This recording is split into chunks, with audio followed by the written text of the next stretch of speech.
Somo la utangulizi lina kichwa kinachosema mambo ya kujifunza kwa Klopa na mke wake.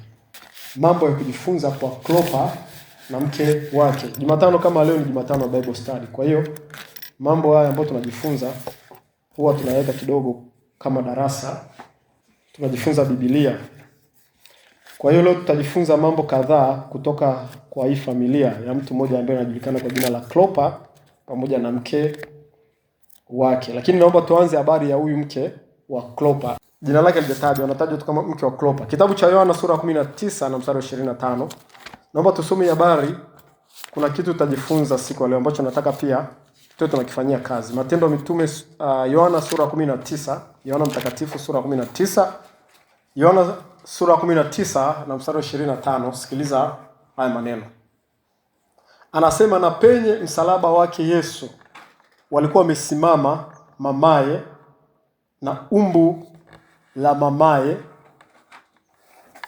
Mariam wa Klopa na Mariam Magdalene. Basi Yesu alipomwona mamaye na yule mwanafunzi aliyempenda amesimama karibu, alimwambia mama yake, mama, tazama mwanao. Kisha akamwambia yule mwanafunzi, tazama mama yako. Na tangu saa ile mwanafunzi yule akamchukua nyumbani mwake. Sasa somo la leo alitalenga mstari wa 26 na kuendelea chini. Lakini kwa nataka tuangalie watu ambao walikuwa pale msalabani wakati Bwana Yesu anasulubishwa. Nitarudia mstari wa 25, anasema, na penye msalaba wake Yesu walikuwa wamesimama mamaye Mariam na umbu la mamaye, Mariam wa Klopa na Mariam Magdalene. Hapa ni kama 4 walikuwa wamesimama pale msalabani. Bwana Yesu asifiwe sana. Sijui kwa nini walikuwa na kina Mariam. Lakini neno linatufundisha pale msalabani alipokuwa amesulubishwa, alikuwepo Mariam mama yake Yesu, kwa sababu mama yake Yesu alikuwa anaitwa Mariam. Na alikuwepo tena mwingine ambaye alikuwa ni umbu la mama yake, maana yake mama yake mkubwa au mama yake mdogo Yesu Bwana wetu. Maana yake mdogo wake au dada yake Mariam alimzaa Yesu alikuwepo pale. Bwana asifiwe sana. Huyo ni mtu wa pili. Lakini mtu wa tatu alikuwepo ni Mariam wa Klopa. Pigia mstari neno wa Klopa kwa sababu ndo tutajifunza habari zake leo. Lakini alikuwepo tena mwingine Mariam Magdalene. So Mariam Magdalena, ni Mariam Magdalene. Magdalene ulikuwa ni mji uliokuwepo Galilaya, karibia na Galilaya. Ulikuwa unaitwa Magdalene. Kwa Biblia inaposema kwamba alikuwepo Mariam Magdalene, maana yake ni Mariam aliyotoka mji unaojulikana kama Magdalene. Sio kwamba Mariam babake Mariam alikuwa anaitwa Magdalene, hapana. Kwa kusoma Biblia ni vizuri pia kujua mambo kama haya. Sasa kabla Mariam Magdalene alikuwepo Mariam wa Klopa. Klopa alikuwa ni eneo sasa. Klopa alikuwa ni mtu au kwa jina lingine aliitwa Kleopa, ambaye alikuwa ni mke, alikuwa ni mume wa huyu Mariam.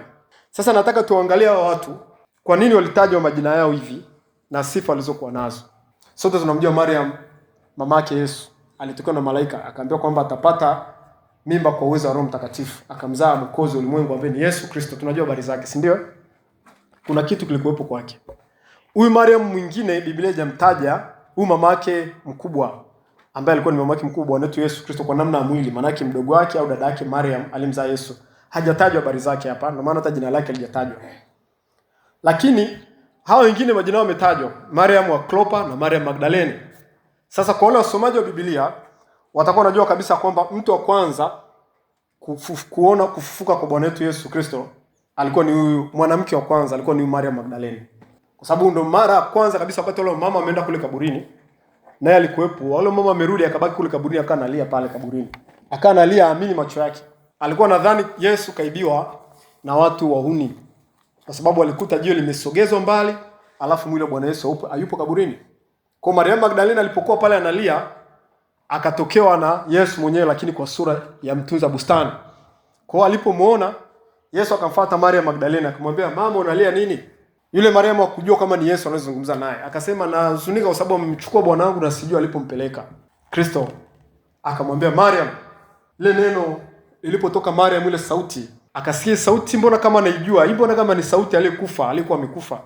Alipomwangalia akamtambua kwamba ni Yesu Kristo. Akasema, manake mwalimu wangu.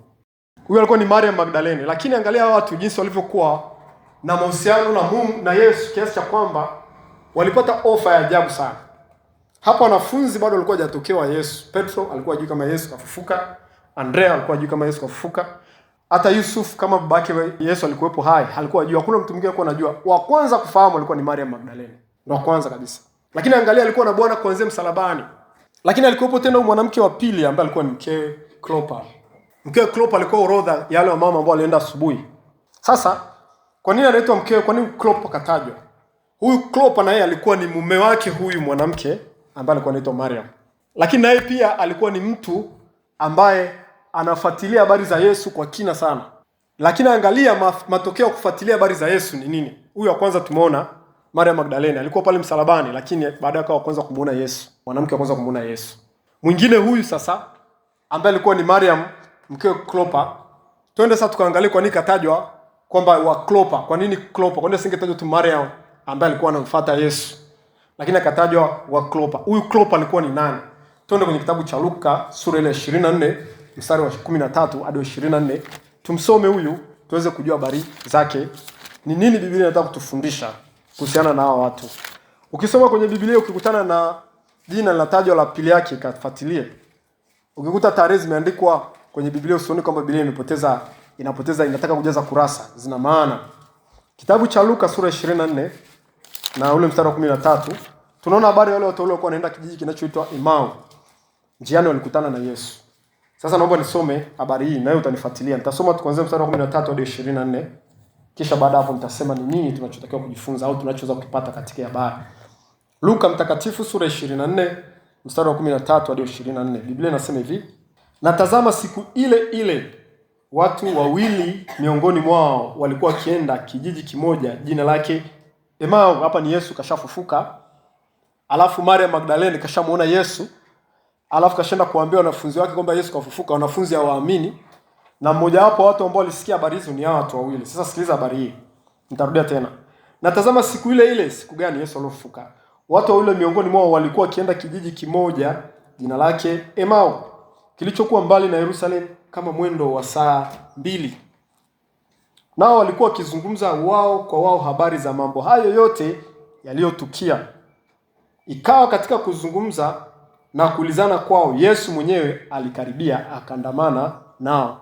Macho yao yakafumbwa wasimtambue. Akawaambia, ni maneno gani haya mnaosemezana hivi mnapotembea? Wakasimama wamekunja nyuso zao. Akajibu mmoja wao jina lake Kleopa. Hebu sema neno Kleopa. Sema Kleopa. Akajibu mmoja wao jina lake Kleopa. Akamwambia, je, wewe peke yako umgeni katika Yerusalemu hata uyajui yaliyotukia humu siku hizi? Akamuuliza, mambo gani? Yaani Bwana Yesu anajifanya kama elewi kinachoendelea.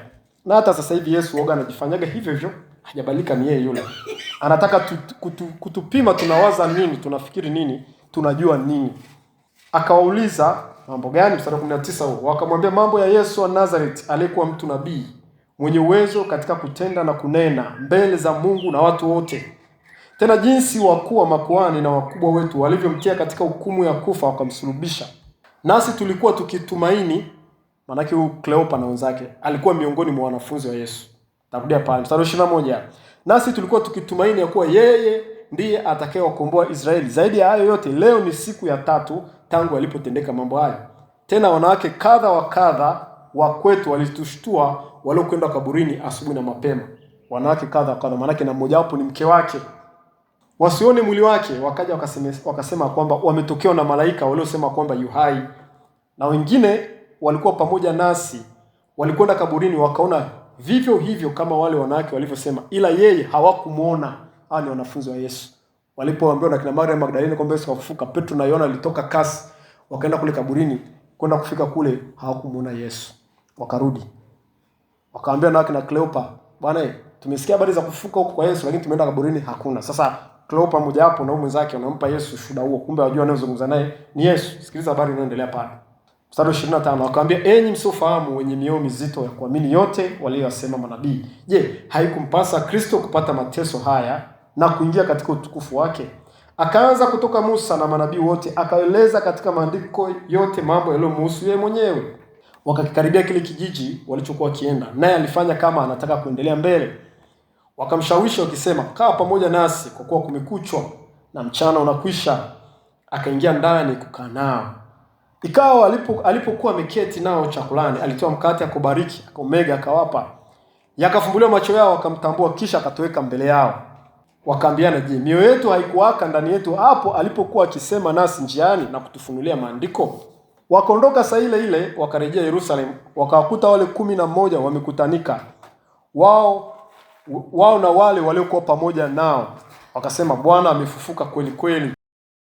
Nao waliwapa habari ya mambo yale njiani na jinsi alivyotambulikana nao katika kumega mkate. Mstari wa 36 na mwisho. Na walipokuwa katika kusema habari hiyo, yeye mwenyewe alisimama katikati yao, akawaambia, amani iwe kwenu. Wakashtuka wakaogopa sana, wakidhani ya kwamba wanaona roho. Akamwambia, mbona mnafadhaika, na kwa nini mnaona shaka mioyoni mwenu? Tazameni mikono yangu na miguu yangu, ya kuwa ni mimi mwenyewe. Shikeni muone, kwa kuwa roho haina mwili na mifupa kama mnavyoniona mimi kwa nayo. Tuishie tu hapo. Sasa niweke summary ya hii habari kwa ufupi ili tuweze kuelewa. Hawa watu walikuwa ni wawili. Mmoja wapo alikuwa ni mume wa yule mwanamke ambaye alikuwepo na Bwana kule msalabani pamoja na Maria Magdalene. Walikuwa wanaenda kijiji kinachoitwa Emau, ambacho ni umbali kama ni maili kama 3-4, kwa sababu ni masaa mawili, ni kama kilomita 5 tu kwa mwendo wa kutembea. Inaweza kutoka labda hapa hadi kule karibia na kwa anatembea. Njiani, angalia walikuwa wanazungumza habari gani? Walikuwa wanazungumza umbea, walikuwa wanazungumza habari za watu wengine kwamba umesikia mama fulani, ile jirani yetu kafanya vile. Walikuwa hazungumzi habari za mpira kwamba siku hiyo game fulani ilikuwa inachezwa au kwa kuna michezo fulani. Walikuwa wanazungumza habari za Yesu. Tena habari za kufufuka kwake.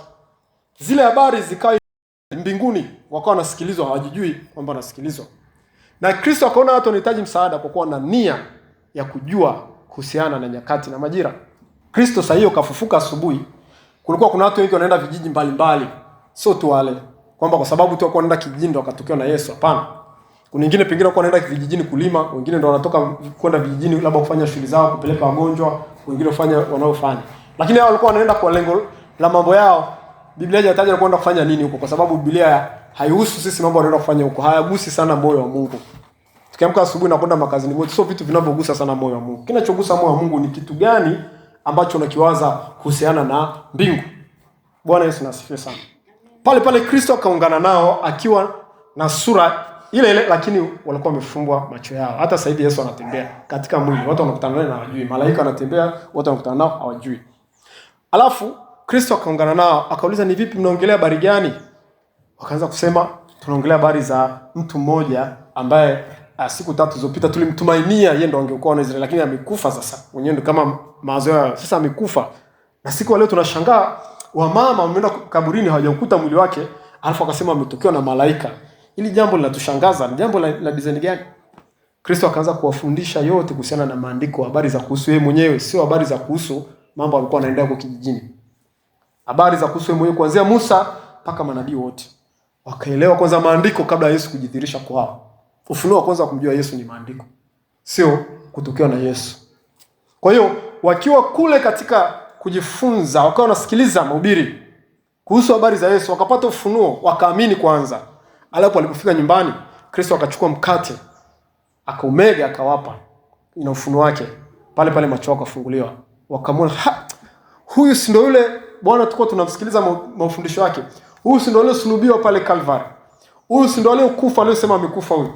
Afu amefufuka, anasema, mbona tunamuona hapa? Si ndio huyu? Kabla hajapata nafasi ya kumuuliza kama ndio wewe au sio wewe, akatoweka mbele yao.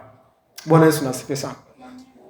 Kwamba maana yake kuanzia wakati huu msiishi tena kwa sura yangu mimi, ishini kwa kile nilichowafunulia kwenye neno. Kile mlichokuwa mnakidiscuss, ishini kwa hicho mmeniona mimi, hamna haja tena kuniona.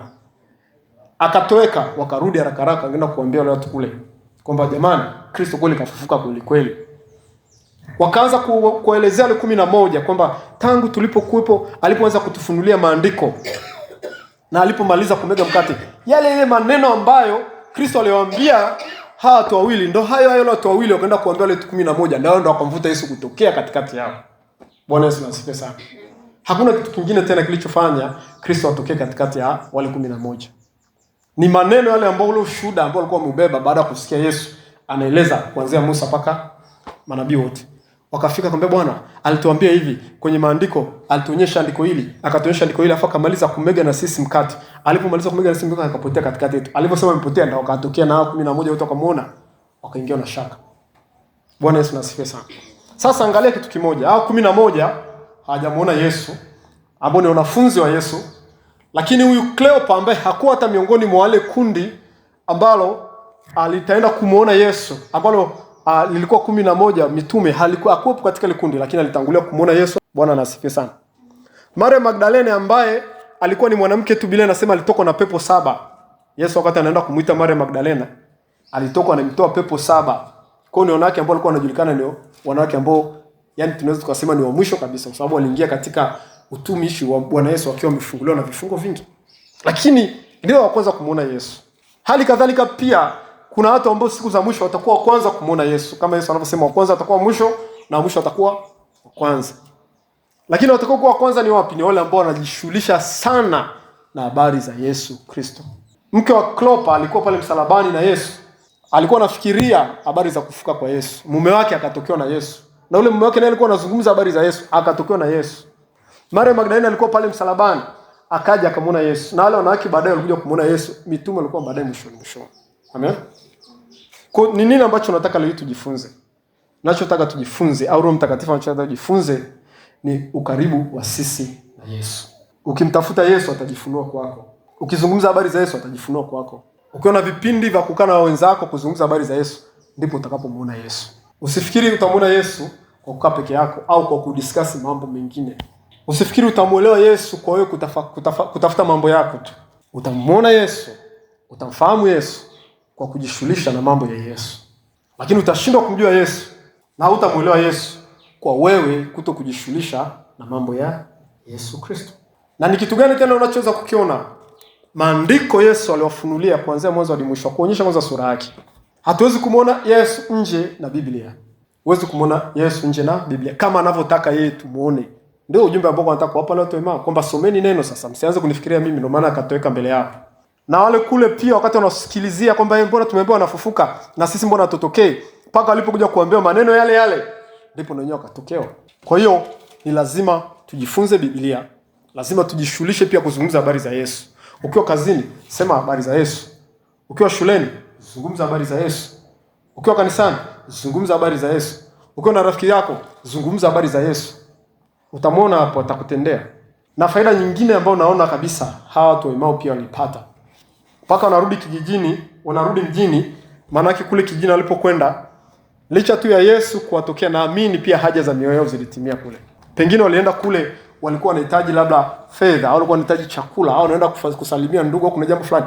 Mioyo yao ilisuzika na mambo yao Bwana alishughulika nayo kwa sababu anatembea na Yesu. Na siri nyingine ni kwamba sio tu Yesu kupotea pale akawaacha.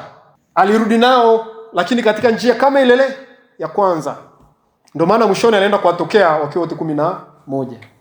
Kwa walikuwa wanatembea na Yesu lakini walikuwa hawajui kwa sababu walikuwa wanazungumza habari za Yesu. Kwa ukizungumza habari za Yesu unatembea na Yesu. Ukizungumza habari za wengine, ukisengenya habari za wengine utatembea na nani? Na shetani. Wala hatahitaji nguvu kutembea na shetani. Kupata ufunuo wa shetani ya kutokea. So majini sio lazima kutokea yaone. Wewe nenda tu zungumza habari za uzinzi na uasherati, unazungumza na mwenzako. Kana mwenzako zungumza habari za mambo mabaya, panga mipango mibaya. Shetani yupo katikati yao. Yesu alisema, "Wakusanyikapo wawili au watatu kwa jina langu, mimi nipo katikati." Sasa kinyume chake ni kweli. Ukikusanyika wawili au watatu kwa vitu vya ajabu, shetani yupo katikati. Na anatokea na anafanya kazi zake. Amen. Kwa Bwana Yesu atusaidie katika hilo. Liweke tu akilini, liweke moyoni.